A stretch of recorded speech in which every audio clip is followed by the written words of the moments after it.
स्वस्थ जीवन के लिए स्वस्थ रिश्तों को पोषित कैसे करें, इस विषय पर बातचीत के लिए डीडी मॉर्निंग शो में आज हमारे साथ हैं डॉक्टर एल.एस. शेखावत। नमस्कार। Professor psychiatry, doctor R M L. अस्पताल नई दिल्ली से।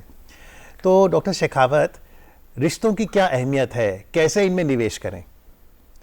रिश्तों की अहमियत ये है, हम समझ सकते हैं कि जो रिश्ते हैं, पहले सब हम सोशल रिलेशन बनाते हैं, उसके बाद हमें सोशल सपोर्ट मिलता है। तो ये जो सोशल सपोर्ट है वो हमारी स्ट्रेंथ होती है, ताकत होती है कि जब हमें ज़रूरत पड़ेगी तो कौन लोग हैं जो मुझे हेल्प कर सकते हैं। अगर हेल्प नहीं भी कर सकते हैं तो दूसरे से अपनी भावनाओं का उजागर करना, उससे भी हमारी, जिसको इमोशनल वेंटिलेशन कहते हैं, इससे भी हमारी समस्याएं कुछ हद तक कम हो जाती है। और उनको उनके द्वारा दिया गया नैतिक बल, जो मोरल सपोर्ट है कि समस्याएं ठीक हो जाएंगी, ये छोटी छोटी काउंसलिंग के स्टेप्स हैं कि कोई बात नहीं, महीने 2 महीने में हो जाएगा, हमारे साथ भी ऐसा हुआ, हम भी ऐसे दौर से गुजरे। ये सब चीज़ें जो है वो आदमी के मानसिक स्वास्थ्य पे अच्छा असर लाती है। एक बड़ा एग्जांपल ये है कि जब सोशल इमेज चली जाती है, कई बार देखा होगा कि एक बड़ी घटना हुई, उससे वो उस पर्सन को लगा कि मेरी जो सारी जो सामाजिक जो प्रतिष्ठा थी वो इस घटना से चली गई है, और ऐसे में लोग एक्सट्रीम स्टेप ले लेते हैं। तो इससे हम समझते हैं कि सोशल रिलेशन और सोशल इमेज की कितनी वैल्यू। तो यानी इससे हम ये समझे कि जिसका सोशल सर्कल स्ट्रॉन्ग है, बड़ा है, तो वो ज्यादा खुश रहेगा दूसरे के कंपैरेटिवली, और कोई भी अगर मुसीबत आती है जिंदगी में तो वो जल्दी उसका सामना कर पाएगा डटकर। ये हम कह सकते हैं, क्योंकि जिन लोगों का सोशल सर्कल बड़ा होता है उन लोगों को कभी जब किसी भी चीज़ की ज़रूरत होती है तो वो लोगों से बात करते हैं। इसके अलावा उनका ये भी होता है कि वो जितना बड़ा सोशल सर्कल है, हम कभी कभी ऐसा हम सब महसूस करते हैं कि हम निकलते हैं किसी उद्देश्य से, मन किसी वजह से खराब है, परेशान है, पर कोई ऐसा पुराना मित्र मिल गया या आपकी किसी आदमी का ऐसा फोन आ गया रिश्ते का, तो हम उससे बात करते हैं, और बात करके हमें पुरानी यादें आती हैं, पुरानी चीजें याद आती हैं, और उससे वो मन अच्छा हो जाता है। बिल्कुल। आप देखिए ना, दिवाली का अवसर था और फिर बीते कल हमने भाई दूज मनाया, तो जब जाके आप कोई ब्लैक एंड व्हाइट फोटो देखते हैं जिसमें कि आपके दादा परदादा और सब, कितनी खुशी होती है। बिल्कुल। लेकिन इस पर एक किस्सा भी याद आया, क्योंकि सोशल सर्कल की बात उठी है। तो एक बार एक पेरेंट अपने बच्चे से पूछता है, सोशल मीडिया पे तुम्हारे कितने दोस्त हैं? तो वो बच्चा बड़ी शान से कहता है, हजारों। लेकिन उनमें से कितने हैं जिनके साथ आप शेयर कर सकते हैं इमोशनली? तो बच्चा बड़ी सोच में पड़ जाता है। अब सवाल ये उठता है डॉक्टर कि वो बच्चा सोच में क्यों पड़ गया? वो इसलिए सोच में पड़ गया है क्योंकि जो सोशल मीडिया पे जो रिलेशंस हैं, वो रिलेशंस एक्चुअली रियल रिलेशंस नहीं है। क्योंकि रिलेशनशिप बनता है जब आपके ना सिर्फ आप बातें एक्सचेंज करते हैं, आपके नॉन वर्बल गेस्चर्स होते हैं जो दिखते हैं। आंखों में जब दोस्त नया मिलता है तो चमक आती है, चेहरे पे एक हंसी आती है, फिर वो एक हग करने का, जिसको कहते हैं ना जादू की झप्पी, वो जो सब चीजें हैं वो नॉन वर्बल गेस्चर्स हैं, और वो कनेक्ट करता है रिश्तों को। अब सोशल मीडिया पे तो ये हो नहीं पाता है। प्रॉब्लम क्या हो रही है कि जो सोशल मीडिया पे लोग कनेक्ट करते हैं, उनको लगता है कि I am connected with 5000 friends. Unfortunately social media actually जिन लोगों की सोशल स्किल्स अच्छी नहीं होती, जिनको सामाजिक रिश्ते बनाना नहीं आता ठीक से, तो वो फिर अपने उसको कंपेंसेशन के तौर पर। फिर डॉक्टर साहब ये बताइए, अगर मान लीजिए मैं वो व्यक्ति हूँ जिसे सोशल रिश्ते बनाने नहीं आ रहे हैं, इसलिए मैं दिवाली पे भी नहीं जाता, मैं भाई दूज पे बहन के घर भी नहीं जा रहा, मैं कैसे इंप्रूव करूं अपनी सोशल कम्युनिकेशन? सबसे पहले तो हमें एक अवॉइडेंस रहता है कि मैं जाऊंगा, क्या बोलूंगा, क्या बातें करूंगा, और वो पूछेंगे अब तक तो नहीं आए तुम इतने सालों से। तो इन सब चीजों के लिए सबसे पहले है कि अवॉइडेंस खत्म करना है। हमें जाना है, मिलना है। ये कई बार सोचा जाता है कि इससे वो क्या सोचेंगे, क्या उनकी इमेज बनेगी। अल्टीमेटली जब मिल के आते हैं तो रिश्ता और गहरा हो जाता है। अब कई बार हो सकता है कि बहुत दिनों बाद गए, जैसे आप कहे, और वहाँ गए, मिलने गए, और उन्होंने कहा कि ऐसा हुआ, क्यों नहीं आए, वो भी अच्छा है, क्योंकि उन्होंने अपना जो मन का भाव था वो उजागर कर दिया। सीधा पहुंच जाएं कि पहले फोन कर लें?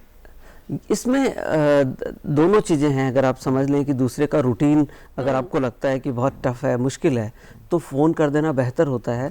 और कभी कभी सरप्राइज़ देना, जिनमें बहुत क्लोज फैमिली मेम्बर हो, सरप्राइज़ देने से उनको बहुत अच्छा लगता है, क्योंकि वो सरप्राइज़ जो है ना, वो पुराने जो खटास है उसको एकदम से ख़त्म करता है। अब यहाँ पर मैं थोड़ा सा और इसको थोड़ी क्लैरिटी चाहूंगी, क्योंकि देखिए हमारी सबकी अपनी अपनी पर्सनालिटी होती है। एक होता है इंसान जो एक्सट्रोवर्ट है, एक होता है इंट्रोवर्ट और एक होता है एम्बीवर्ट। मैं अपने आप को एम्बीवर्ट कैटेगरी में रखती हूँ। तो ऐसा नहीं है कि मैं हर किसी से मेल मिलाप कर लूँ जल्दी से, और ऐसा भी नहीं है कि मैं हिचकिचाऊँ। पर मेरे लिए तब भी एक सपोर्ट सिस्टम बनाना, और जो इंट्रोवर्ट कोई पर्सन है उसके लिए भी वो एक सपोर्ट सिस्टम अपने लिए तैयार करना कि हम ज़्यादा लोगों से बात नहीं कर रहे, लेकिन हमें वो लोग चाहिए लाइफ में जो ज़रूरत पड़ने पर हमेशा हमारे साथ खड़े रहे, हमारी मजबूती बनाए रखें। तो उसके लिए क्या करूं मैं और मेरे जैसे लोग क्या करें उसके लिए? एक्चुअली जो सोशल स्किल्स जिसको हम कहते हैं कि समाज हमें सोशल स्किल, सोशल कम्युनिकेशन कैसे करना है, उसके लिए बहुत अच्छा रहता है। हम इंट्रोवर्ट, एक्सट्रोवर्ट और एम्बीवर्ट हो सकते हैं, पर हमें हमारी ज़रूरत है, बिकॉज हम, आप जैसे आपने कहा, सामाजिक प्राणी हैं। तो हमें ढूंढना चाहिए कि जिन लोगों से आप मिलने जा रहे हैं, ये कहा गया है कि इसकी बजाय कि हम में कोई इंटरेस्ट ले, हम दूसरों में इंटरेस्ट लेंगे तो वो हम में इंटरेस्ट लेगा। तो हमें ये जानने की कोशिश करनी है कि उस आदमी की क्या चीज़ें हैं, जैसे वो किस रीजन से बिलोंग करता है, क्या उसके इंटरेस्ट एरियाज़ है। आपने देखा कि किसी के घर के बाहर बहुत बार आपने देखा कि पेट को बड़ा वैल्यू करता है, तो हम उस बारे में बात करिए और वो बात करने पर वो कनेक्ट करेंगे। और जिनसे उनको थोड़ी चिढ़ मचती है कि शादी कब कर रहे हो, नौकरी चली गई क्या, ये सब ना करें बातें रिश्तेदार। हाँ, ऐसा है कि उन कॉन्फ्लिक्ट के टॉपिक्स पे उसको रिसेप्टिव होने दें। हम पहले, सबसे पहला कमेंट ही होता है कि अरे शादी क्यों नहीं कर रहे हो, ये बड़ा खराब है। उससे उसको बहुत रेजिस्टेंस डेवलप हो जाता है। एक रिलेशनशिप में रिसेप्टिवनेस होती है। एक साइकोलॉजी में कंसेप्ट कहते हैं प्रोजेक्शन। प्रोजेक्शन का कंसेप्ट होता है कि जो भावनाएं मेरे अंदर चल रही है वो वही भावनाएं मैं दूसरों में जनरेट करूंगा। अगर मुझे जेलसी हो रही है तो मैं ऐसी बातें करूंगा सामने वाले को मुझसे जेलसी होने लगेगी। तो हमें अपने आप को इस तरह से रिप्रेजेंट करना है कि हम उसके वेल विशर हैं और उसके इंटरेस्ट एरियाज में हैं। तो देखिए, आप बहुत बार ऐसा होता है कि वही लोग कहते हैं ना कि जो ब्रेक करते हैं कम्युनिकेशन को, वही लोग करते हैं जो उसके इंटरेस्ट की बात करते हैं। अब जैसे वो उसके काम में कुछ फंसा हुआ है, कुछ और उसके प्रॉब्लम्स हैं, वो कहता है कि मैं तो फाइनेंशियली इंडिपेंडेंट नहीं हूँ, इसलिए मैं नहीं। अब ये बात वहां से निकल के आई, पता चला कि ये कारण हो सकता है नहीं करने का। तो मतलब हमें ध्यान ये रखना है कि हम ये ना पूछे स्ट्रेट फॉरवर्ड कि आगे का प्लान क्या है, जख्मों पर नमक ना छिड़के, लेकिन हम एक हेल्दी कन्वर्सेशन क्रिएट करें ताकि हमारे जो रिलेशंस है, वो बॉन्डिंग जो है वो स्ट्रॉन्ग हो जाए। जी, पर इसमें अगर हम बच्चों की बात करें, कुछ बच्चे होते हैं बहुत जल्दी खुल जाते हैं किसी के साथ, लेकिन कुछ बच्चे होते हैं सहमे सहमे से रहते हैं, डरे डरे से रहते हैं। उनको किस तरीके से इसके लिए तैयार किया जाए?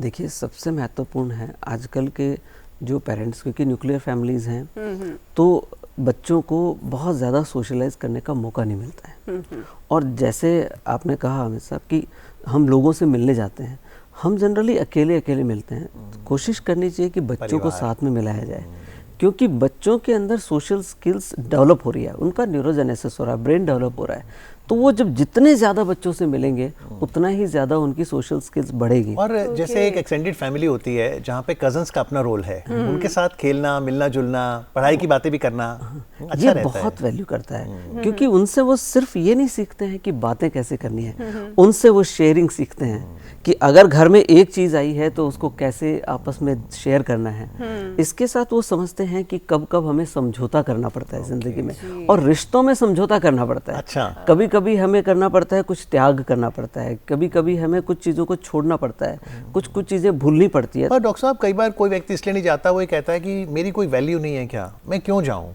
रिश्तेदारी में, का परिवार में, समाज में क्यों जाऊँ, मेरी तो कोई वैल्यू, हाँ ईगो कह लीजिए, उनको आना चाहिए, मैं क्यों जाऊँ, उसे वर्थनेस लगता है, मेरी कोई वैल्यू ही नहीं करता। ये बड़ा कॉन्ट्राडिक्शन है कि जो वैल्यू है वो आपकी सोशल इमेज जो होती है, सोशल रिलेशन से उनसे वैल्यू बनती है। एक आइसोलेटेड इंसान बहुत कुछ करता रहे पर उसको वैल्यू नहीं समझ आएगा। वैल्यू तब होगा जब वो सोशल रिलेशन बनाएगा, और कितना भी वो अच्छी पोजीशन पे पहुंच जाए, जब तक उसको सोसाइटी में रिकॉग्निशन नहीं मिलता है, जब तक लोग उससे मिलते नहीं हैं और उसकी पोजीशन को, तभी हमने देखा बहुत बार हम रिकॉग्नाइज करते हैं अच्छे काम के लिए भी लोगों को, क्योंकि वो उसकी सोशल वैल्यू बढ़ाती है। और जब समाज में वैल्यू बढ़ती है तभी उसको, तो इसलिए जो लोग ईगो रख लेते हैं उनसे रिश्ते उनके अच्छे नहीं होते हैं, रिश्ते बिगड़ जाते हैं। तो रिश्तों में वैसे भी जो है ना, अहम ईगो, ये रिश्तों के अंदर का काम नहीं, ईगो को छोड़कर ही रिश्ते बनते हैं। जी, आपने बोला कि ईगो छोड़ दे, अहम छोड़ दे, इससे हटकर, इससे परे हटकर हम रिश्ते बनाने पे फोकस करें। कई बार होता है कि हम वो फोकस करते भी हैं लेकिन फिर भी सामने से वो रिस्पॉन्स नहीं मिल पा रहा होता है, तो अब ऐसे में क्या करें? इसका एक बड़ा एग्जाम्पल है, कभी कभी ऐसा होता है कि सामने वाला बहुत इंटरेस्टेड नहीं होता है। एक एग्जाम्पल है कि कोई आदमी किसी के घर गए और वहाँ सिर्फ वो अखबार पढ़ रहा था, तो अखबार पढ़ रहा था, उसने उसकी कोई वैल्यू नहीं की, बट जो पर्सन है उसने देखा कि इस अखबार में ये क्या पढ़ रहा है, उस टॉपिक को उसने उठाया और उससे बात करने लगा। हो सकता है वो उस टॉपिक पे भी बात ना करे, कभी कभी ऐसा हो सकता है। आप दूसरी बार गए, तीसरी बार गए, चौथी बार गए, जब आप पांचवी बार नहीं जाते हैं तो उसको फील आता है कि एक आदमी मेरे पास बैठा करता था जो न्यूज़पेपर, मैं तो न्यूज़पेपर पढ़ता था, उन्हें तो फिर वो उसको याद करता है, और जब आप थोड़े दिन बाद जाते हैं तो वो पूछता है कि आप क्यों नहीं आए, और ऐसे कनेक्शन बनता है। तो ये सिर्फ एक प्रेजेंस जो है ना हमारी, वो भी वहाँ पे, जैसे कई बार लोग कहते हैं कि बच्चा तो बात करना ही नहीं चाहता है, हमसे ही बात नहीं कर रहा है, कोई हमारा, हम कैसे कम्युनिकेट करें? आपको वहाँ जाके जरूरी नहीं है कि उससे बात करें, आप वहाँ बैठ जाइए और आप बैठे रहिए बात देर तक। That's why they say, doctor साहब, that silence speaks louder than words। तो जो आज डॉक्टर शेखावत ने हमें बताया है, let's invest in social relations, क्योंकि उससे सोशल सपोर्ट बनता है, पूरी एक वैल्यू बनती है, एक दूसरे की हम मदद कर सकते हैं, इमोशनल इंटेलिजेंस भी एक्सचेंज होती है। और अगर आप कोई प्लेजेंट सरप्राइज दे दें, घंटी बजी और आपके चाचा जी आ गए, ताऊ जी आ गए परिवार के साथ, क्या विजुअल्स होंगे नेक्स्ट जनरेशन के लिए। आज कार्यक्रम में आके बताने के लिए आपका बहुत बहुत आभार। Thank you very much. Thank you.